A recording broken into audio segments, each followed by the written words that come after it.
Chapter 8. Tickets, please. The guard stationed at the arrivals booth looked a little like Chuck, but it was hard to see most of his face as it was covered by the peak of his low-peaked cap. He was dressed head to toe in what looked like some sort of casual military uniform and was waiting patiently to admit the new arrivals to Chuck City. As Big Chicken got closer, the guard called out through his window facing the platform, "Tickets, please." What? Big Chicken turned around to see the last of his tickets floating away into the void of space. My tickets have floated away, he said to the guard with the quiver in his throat, pointing towards empty space. "No ticket, no entry," replied the guard abruptly. Big Chicken couldn't believe it. He was so close to finding and rescuing FoxyNoTail, he'd come too far to be stopped by a single petty guard. Can I come in there for a minute, please? asked Big Chicken, gesturing towards the arrivals booth. The guard thought this seemed like a bit of an unusual request, but decided to invite Big Chicken into his booth. Big Chicken politely closed the door behind him and asked, Are there any other guards in here? "Nope, replied the guard. just me." Good, said Big Chicken. Big Chicken emerged from the arrivals booth a few moments later, pulling the peak of his newly acquired peaked hat down in front of his face. Proudly sporting a full guard's uniform, he opened the barrier and walked confidently into Chuck City. On the other side of Chuck City, another ChuckNet ship was landing on a hidden platform attached to the cryogenics facility. As the ramp dropped down to the platform, the Council of Chucks emerged and walked into the facility through the back door. They were here rather early for it to be a routine inspection of the facility.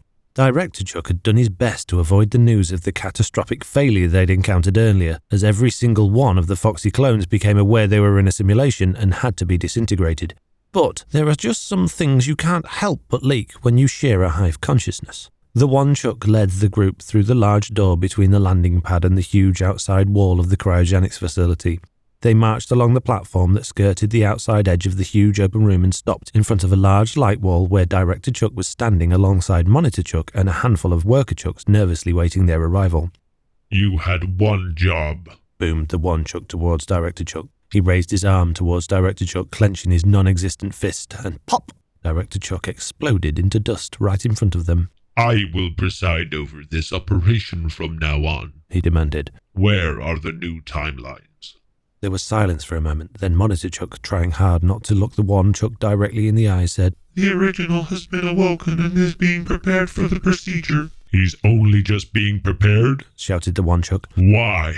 Before he could finish, one of the worker Chucks bravely piped up. "You see, sir, several of the timelines had reached completion and none of them had provided the answers we were looking for. Just like all of the simulations we ran on the original before we moved on to testing multiple variations of the timeline," he continued. "All of the timelines that completed before the event ended in the same way. There was no new character born from these simulations." The one Chuck paused for a moment, as if he was almost giving some sort of credence to what the worker Chuck was saying.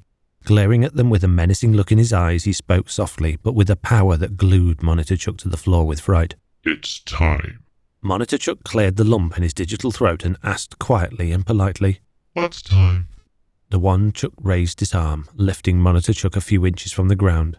"These are the final moments that the Oracle Chuck foresaw. It is almost the end of Season 3 and we still have no answers.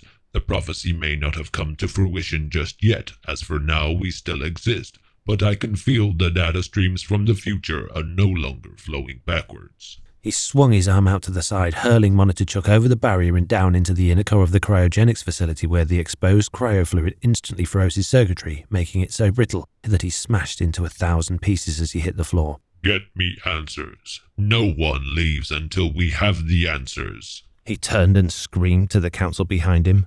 Then, Agent Chuck spoke up from within the huddle.